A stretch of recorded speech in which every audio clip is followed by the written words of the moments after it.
So welcome to the 5th edition of my review of runs down the Grand Couloir. I've seen things you people wouldn't believe. All those moments will be lost in time.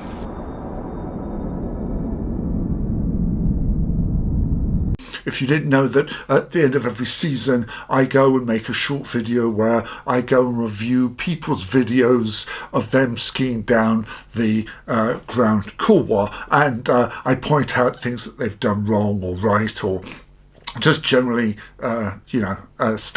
things to do now the snow has melted. Before I start, of course, I should ask two things.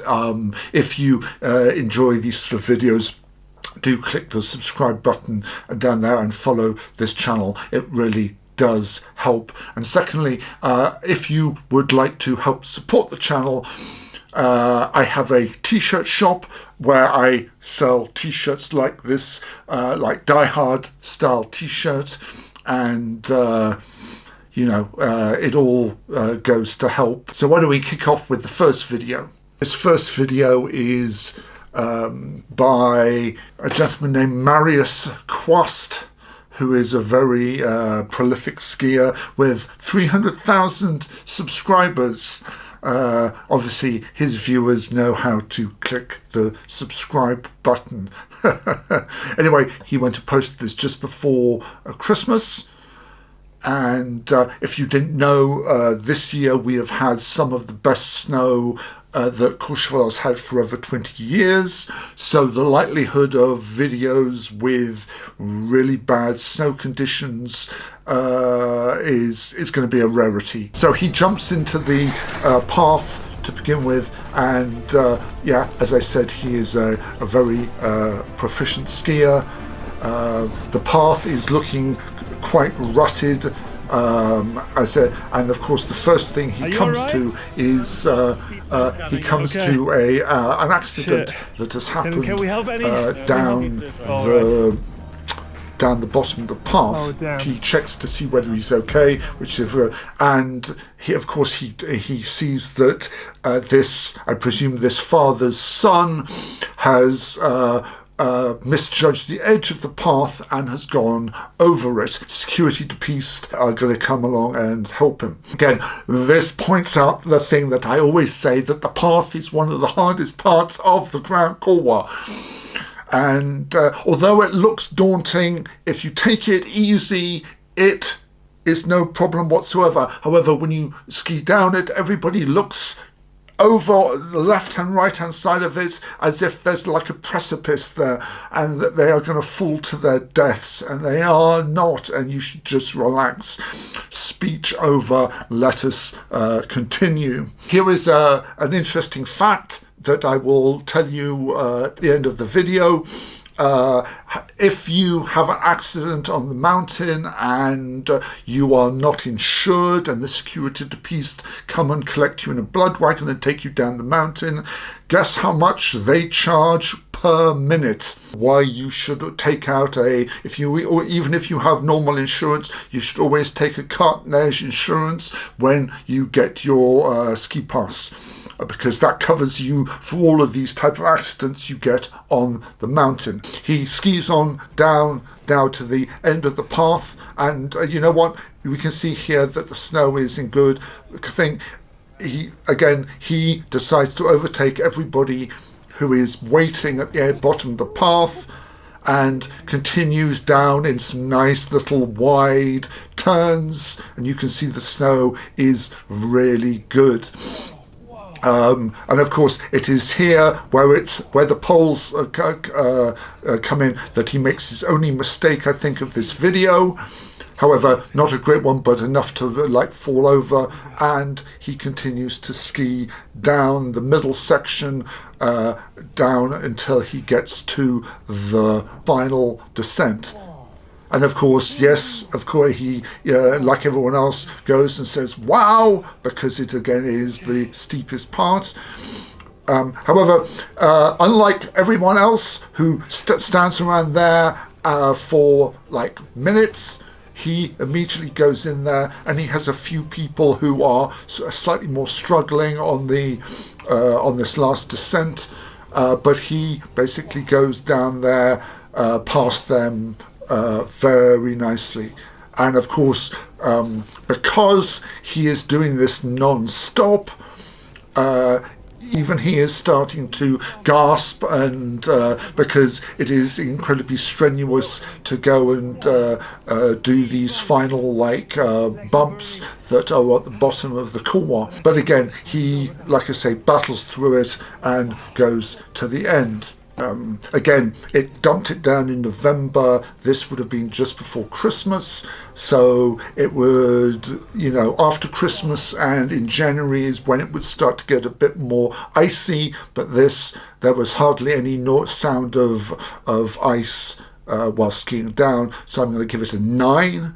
And of course, his skiing, he did an absolute perfect run down here, which again, I'm going to give him a 9. So our next guy who is going down is a gentleman by the name of Bastien, and he is, I think on his video he actually does 2 runs down here. However, we're just going to focus on the run that he did, the first one. Before he heads off, there's one thing I want to point out here. This gentleman is using an Insta360 camera. All of these cameras nowadays use a technology called HDR, high dynamic range, which basically lightens the shadows and slightly darkens the bright points, and it makes everything look a bit artificial. With 360 cameras, you can adjust the distance that you convert the 360 image to something that you can watch, and the less you do this, the more of a fisheye image you get. You can see this on the right hand side when you look at the Celia cable car, which is of course is all straight lines, and of course you can see how warped they are by the amount of distortion. This not only distorts images like this, but when you see him skiing down this run, it will look a lot easier than our first one. This was again filmed in March. As you see, as he goes down the path, this path looks virtually flat. However, he puts in some very nice little turns, and for whatever reason on this day, he seems to have the entire slope to himself. Oh no, we do see some more people in the second section. However, again, rather like our first person, he isn't there to go and watch people ski down. He is there to actually go and ski it. And of course, he is putting in some nice wide turns. And of course, this second bowl looks, again, much easier than it is. And he heads a little bit to the left here, but again, it's beautiful snow that he's doing, and you can see also his form by looking at his shadow. Anyway, the second part, the bowl, has been finished as he goes to the final section. And of course, as he gets into the final part, we can see that there are a few more peace poles that have been put out because of obstructions. The slope doesn't look like it's been skied that much, and again he is putting in some very nice constant turns. That is the key point here. However, down on the left hand side here you can see that they've netted off the entire side. Down this right hand side, that there are a lot of exposed rocks that are now appearing on the piece.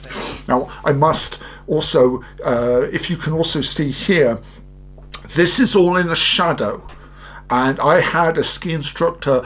He was teaching one of his clients how it was one of the kids who really wanted to ski the Grand Couloir.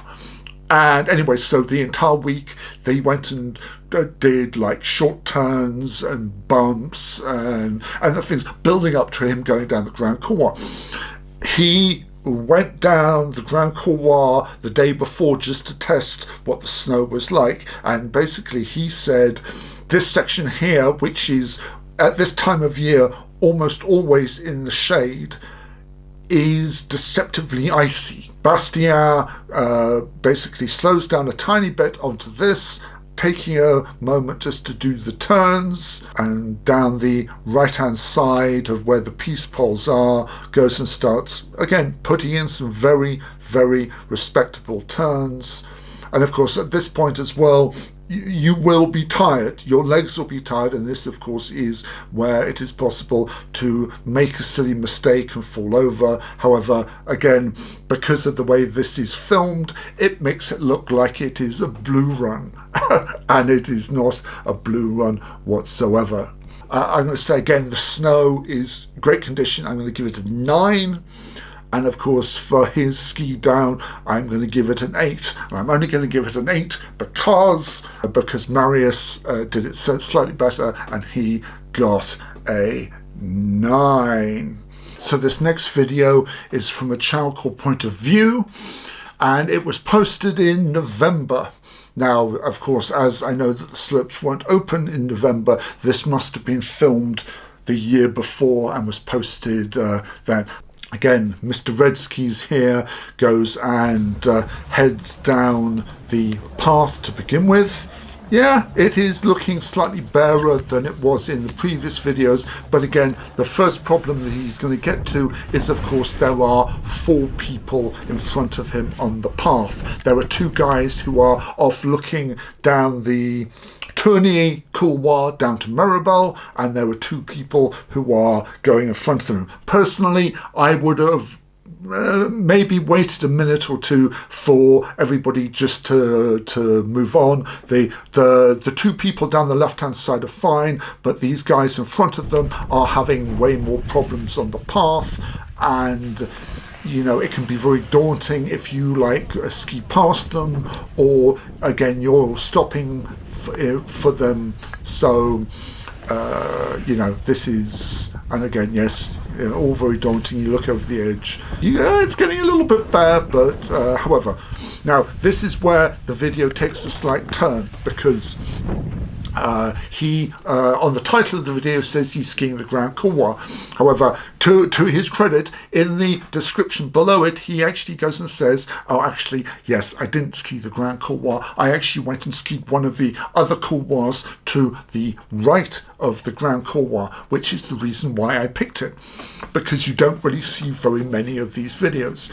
And you can see that he is walking up a very vertical slope. He's actually walking up the top of the Petit Couloir, which is the couloir to the right of the Grand Couloir. If you want a more in-depth look at all the other couloirs off the Cilia, there is another video, and of course the link for it will be up here. It's also going to be down in the description down below. However, he gets to the top of what is the Petit Couloir and hikes up a very narrow ledge to the beginning of what is called the Dogleg Couloir. Some people call it the Banana Couloir, but basically it's a couloir that is slightly bent. I actually skied this couloir on my first season that I ever did back at the end of the 90s. And yes, I agree, it was daunting jumping into this first section, but you know what? I was greeted by some incredible snow going down, rather like this guy is, and he is, once getting past that initial step, he is greeted by a rarely skied slope, and the snow on this is great. He is, of course, sticking to the left, but no, he is again a great example of skiing this couloir incredibly well. But of course, again, because it's not skied very much, there aren't any bumps on it. There is just good snow, and by the sounds of it, the snow here is really, really good. And of course, he is, of course, trying to stick further to the right, following other people's paths going down here, which is not always the best idea. Just because someone else skied into an avalanche didn't mean you have to too. But again, he is putting in some very nice turns down here, and you know what? He didn't ski the Grand Couloir, but he skied the dogleg couloir very respectively. And you know what? You don't see that very often. The snow, again, was a 9. Actually, in the Grand Couloir, I would have probably maybe rated it more of an 8. But we only got to see the top of it. For skiing the Grand Couloir, I'm going to, of course, post him a 0, because, of course, he didn't ski the Grand Couloir. However, he skied the dogleg couloir incredibly competently. You know, and before I finish, I would warn you that if you're planning on doing this, I would highly recommend that you go and get a guide to go and ski this couloir. It may look cool that him and his mates doing it. Unlike the Grand Couloir, this is not patrolled at all, and if you have an accident or if you get caught in an avalanche or anything like this, there's no one there gonna help you at all. So that is my only warning. Anyway, so there you have it. Highlights of the runs down the Grand Couloir this year.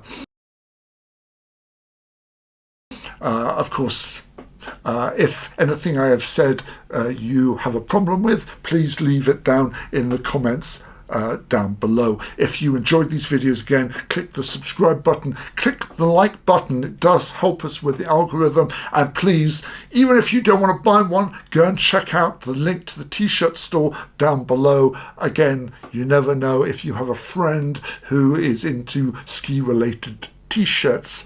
And on that, I will see you on the next video. Ciao.